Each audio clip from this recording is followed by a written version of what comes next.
Chapitre 16. Analia fait profession de virginité. Jésus, accompagné de Pierre, André et Jean, frappe à la porte de sa maison de Nazareth. La mère ouvre tout de suite, son visage s'éclaire d'un lumineux sourire quand elle voit son Jésus. « Tu arrives à propos, mon fils. Depuis hier, j'ai avec moi une pure colombe qui t'attend. Elle vient de loin, et la personne qui l'accompagnait ne pouvait rester plus longtemps. Comme elle demandait conseil, je lui ai dit ce que je pouvais. Mais toi seul, mon fils, tu es la sagesse. Bon retour à vous aussi. Venez vous restaurer tout de suite. » « Oui, restez ici. Moi je vais de suite voir cette créature qui m'attend. » La curiosité est vive chez les trois, mais avec des aspects différents. Pierre lorgne de tous côtés avec intérêt, comme s'il espérait voir à travers les murs. Jean semble vouloir lire sur le visage souriant de Marie le nom de l'inconnu. André, au contraire, qui a vivement rougi, dirige tous ses regards vers Jésus, et une muette supplication tremble dans son regard et sur ses lèvres. Mais Jésus ne s'occupe de personne. Pendant que les trois se décident à entrer dans la cuisine où Marie leur offre de la nourriture et la tiédeur du feu, Jésus soulève le rideau qui cache l'ouverture conduisant au jardin, et il sort. Un doux soleil rend encore plus aériens et plus irréels les rameaux tout en fleurs du grand amandier du jardin. Seul en fleurs, le plus grand des arbres du jardin, somptueux dans son vêtement de soie blanc rosé, qui tranche sur la nudité des autres, poiriers, pommiers, figuiers, vignes, grenadiers, tous encore arides et dépouillés, pompeux, avec son voile mousseux et vif, à côté de l'humble grisaille des oliviers. Il semble qu'avec ses longues branches, il ait capturé un très léger nuage perdu dans le champ azuré du ciel, et qu'il en soit enrubanné pour dire à tout le monde « Les noces du printemps arrivent, exultez, arbres et animaux. C'est l'heure des baisers échangés avec les vents, avec les abeilles ou les fleurs. C'est l'heure des baisers sous les tuiles ou dans le feuillage des buissons. Ô oiseaux de Dieu, ô blanches brebis, aujourd'hui les baisers, demain les petits, pour perpétuer l'œuvre du Créateur notre Dieu. » Jésus, les bras croisés sur la poitrine, sourit, debout dans le soleil à la grâce pure, tranquille du jardin maternel, avec ses parterres de lys que dénoncent les premières touffes de feuilles, avec ses rosiers encore dépouillés, et l'olivier argenté, avec les autres familles de fleurs répandues à travers les humbles planches de légumes et de salades qui commencent tout juste à verdir. Pur, rangé, gentil, il paraît exhaler la candeur d'une parfaite virginité. « Fils, viens dans ma chambre, je te la conduirai. Elle s'est réfugiée là-bas au fond quand elle a entendu tant de voix. » Jésus entre dans la petite chambre maternelle, la chaste, la très chaste petite chambre qui a entendu les paroles de l'angélique colloque et exhale plus que le jardin la nature virginale, angélique, sainte de celle qui l'habite depuis des années, et de l'archange qui en elle a vénéré sa reine. S'est-il écoulé plus de 30 ans, ou bien était-ce hier la rencontre? Encore aujourd'hui, la quenouille porte sa moelleuse et presque argentée touffe de laine, et voilà le fil sur le fuseau. Une broderie pliée se trouve sur la petite table, près de la porte, entre un rouleau de parchemin et une amphore de cuivre, avec un rameau feuillu de l'amandier fleuri. Et encore maintenant, le rideau rayé, tombé sur le mystère de la virginale demeure, palpite sous un vent léger, et le lit rangé dans son coin, qui a toujours son aspect gentil de lit de fille qui arrive tout juste au seuil de la jeunesse. Que de songes se sont faits et se feront sur le petit oreiller. Le rideau se lève lentement sous la main de Marie. Jésus, qui, debout, tournant le dos à sa porte, contemplait ce nid de pureté, se retourne.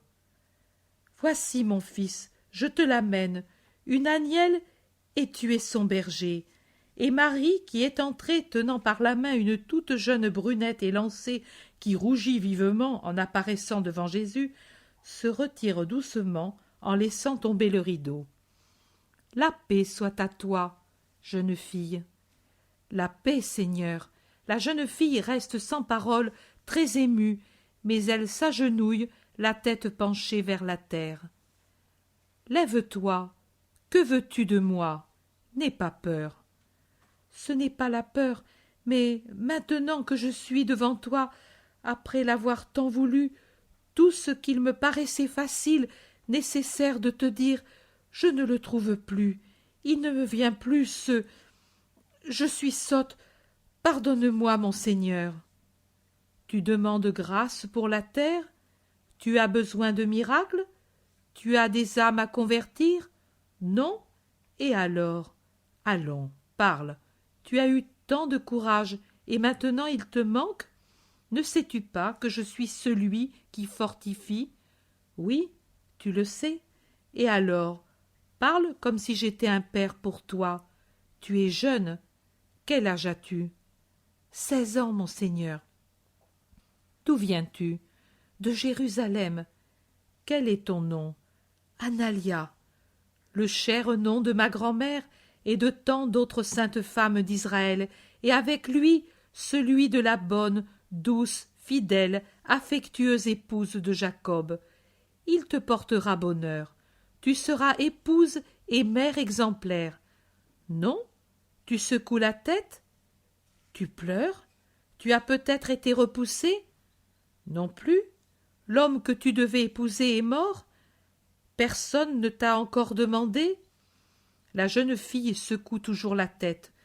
Jésus fait un pas, la caresse, la force à lever la tête et à le regarder. Le sourire de Jésus triomphe du trouble de la jeune fille. Elle s'enhardit. « Seigneur, je serai épouse et heureuse grâce à toi. Tu ne me reconnais pas, mon Seigneur? Je suis la Phthisique, la fiancée mourante que tu as guérie sur la prière de ton Jean. Depuis ta grâce, moi j'ai eu un autre corps, saint celui-là, à la place de celui que j'avais auparavant mourante. Et j'ai eu une autre âme. Je ne sais pas, il me semblait que je n'étais plus moi. La joie d'être guérie, la certitude donc de pouvoir me marier, c'était mon regret en mourant de ne pas arriver à être épouse. Cela n'a duré que pendant les premières heures, et puis la jeune fille s'enhardit toujours plus. Elle retrouve les mots et les idées qu'elle avait perdus dans son trouble d'être seule avec le maître. Et puis j'ai compris que je ne devais pas être égoïste, ni penser seulement « maintenant je vais être heureuse », mais je devais penser à quelque chose de plus, et qui devait venir à toi, à Dieu, ton Père et le mien, une petite chose, mais qui disait que j'étais reconnaissante. J'ai beaucoup réfléchi, et quand le sabbat suivant j'ai vu l'époux, je lui ai dit « Écoute, Samuel, sans le miracle, je serais morte en quelques mois, et tu m'aurais perdue pour toujours. Maintenant je voudrais faire à Dieu un sacrifice, toi avec moi, pour dire à Dieu que je le loue et que je le remercie. » Et Samuel a dit tout de suite, car il m'aime, « Allons au temple ensemble pour immoler la victime. » Mais moi ce n'était pas ce que je voulais. Je suis pauvre et fille du peuple, mon Seigneur. Je suis ignorante et j'ai peu de moyens.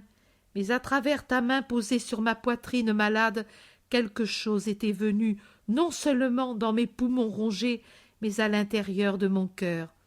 Dans les poumons la santé, dans le cœur la sagesse, et j'ai compris que le sacrifice d'un agneau n'était pas le sacrifice voulu par mon esprit qui t'aimait. Toi, la jeune fille se tait, rougissante, après sa déclaration d'amour. Déclaration d'amour. Déclaration d'amour. Continue sans crainte. Que voulait ton esprit? Te sacrifier quelque chose qui soit digne de toi, fils de Dieu. Et alors j'ai pensé que ce devait être quelque chose de spirituel, comme ce qui vient de Dieu, c'est-à-dire le sacrifice de suspendre mes noces pour l'amour de toi, mon Sauveur.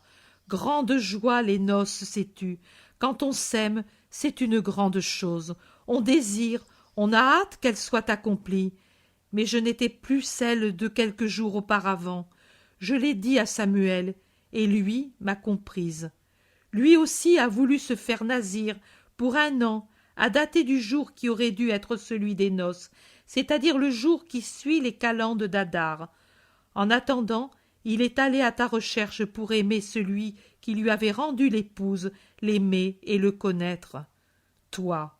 Et il t'a trouvé après plusieurs mois à la belle eau. Moi aussi je suis venue, et ta parole a fini de changer mon cœur.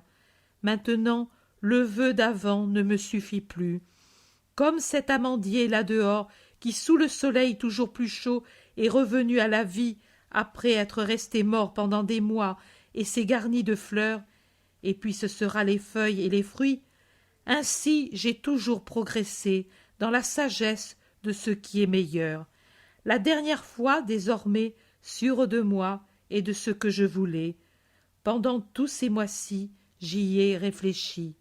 La dernière fois que je suis venue à la belle eau, tu n'y étais plus. Il t'avait chassé.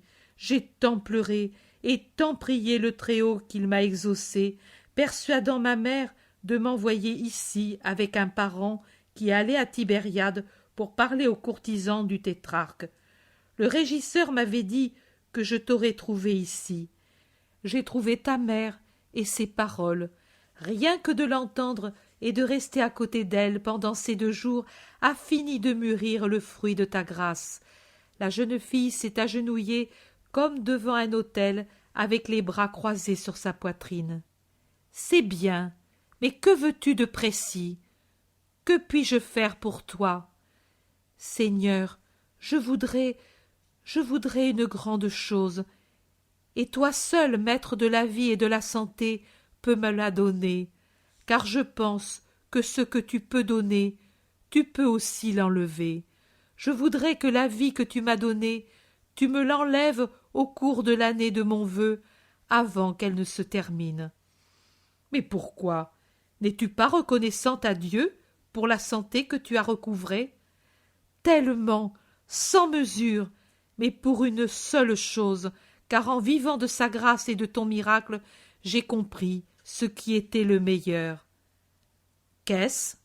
C'est vivre comme les anges, comme ta mère, mon Seigneur, comme tu vis, comme vit ton Jean, les 3 lys, les 3 flammes blanches, les 3 béatitudes de la terre, Seigneur. Oui, parce que je pense que c'est une béatitude de posséder Dieu, et que Dieu est en possession des purs. Celui qui est pur, c'est un ciel avec Dieu au centre et tout autour les anges. Ô mon Seigneur, c'est cela que je voudrais. Je t'ai peu entendu, j'ai peu entendu ta mère et le disciple et Isaac. Je n'en ai pas fréquenté d'autres qui me disent tes paroles. Mais il me semble que mon esprit t'entend toujours et que tu es pour lui un maître. J'ai fini, mon Seigneur. Analia, c'est beaucoup ce que tu demandes, et c'est beaucoup ce que tu donnes. Ma fille, tu as compris Dieu et la perfection à laquelle la créature peut s'élever pour ressembler au très pur et pour plaire au très pur. Jésus a pris entre ses mains la tête brune de la jeune fille agenouillée, et il lui parle en se penchant sur elle. Celui qui est né d'une vierge, car il ne pouvait faire son nid que sur un tas de lys, est écœuré par la triple convoitise du monde, et s'affaisserait écrasé par un tel écœurement si le père qui sait de quoi vit son fils n'intervenait pas par des aides amoureuses pour soutenir mon âme angoissée. Ceux qui sont purs sont ma joie. Tu me rends ce que le monde m'enlève par son inépuisable bassesse. Que le Père en soit béni, et toi aussi, jeune fille, va tranquille, il se produira quelque chose pour rendre éternel ton vœu. Sois un délice répandu sur le chemin sanglant du Christ. Ô mon Seigneur, je voudrais encore une chose. Laquelle? Ne pas assister à ta mort. Je ne pourrais voir mourir celui qui est ma vie. Jésus sourit doucement, et de sa main il essuie 2 ruisseaux de larmes qui descendent le long du visage brun. Ne pleure pas, les lys ne sont jamais en deuil. Tu riras avec toutes les perles de ta couronne angélique quand tu verras le roi couronné entrer dans son royaume. Va, que l'Esprit du Seigneur te dirige entre l'une et l'autre de mes venues. Je te bénis par les flammes de l'éternel amour. Jésus s'avance dans le jardin et appelle « Mère, voici une petite fille tout entière pour toi. Maintenant elle est heureuse. Mais toi, immerge-la dans ta blancheur, maintenant et chaque fois que nous irons à la cité sainte, pour qu'elle soit une neige de pétales célestes répandue sur le trône de l'agneau. » Et Jésus revient vers les siens, pendant que Marie caresse la jeune fille en restant avec elle. Pierre, André et Jean le regardent interrogateurs, et le visage resplendissant de Jésus leur dit qu'il est heureux. Pierre n'y tient plus et demande « Avec qui as-tu tant parlé, mon maître, et qu'as-tu entendu pour que la joie t'illumine ainsi ?» Avec une femme à l'aube de la vie, avec celle qui sera l'aube de tant d'autres qui viendront. Qui? Les vierges. André murmure doucement pour lui-même. Ce n'est pas elle. Non, ce n'est pas elle, mais ne te lasse pas de prier avec patience et bonté. Chaque mot de ta prière est comme un rappel, une lumière dans la nuit qui la soutient et la guide. Mais qui est-ce qui l'attend, mon frère? Une âme, Pierre, une grande misère qu'il veut transformer en une grande richesse. Et où l'a-t-il trouvée, André, qui ne bouge jamais, ne parle jamais, ne prend jamais d'initiative? Sur mon sentier. Viens avec moi, André. Allons chez Alphée le bénir au milieu de ses nombreux petits-enfants. Vous, attendez-moi dans la maison de Jacques et Jude. Ma mère a besoin qu'on la laisse seule tout ce jour. Ils vont ainsi, les uns d'un côté, les autres de l'autre, et le secret entoure la joie de la première qui, pour l'amour du Christ, s'est vouée à la virginité. À la virginité. À la virginité.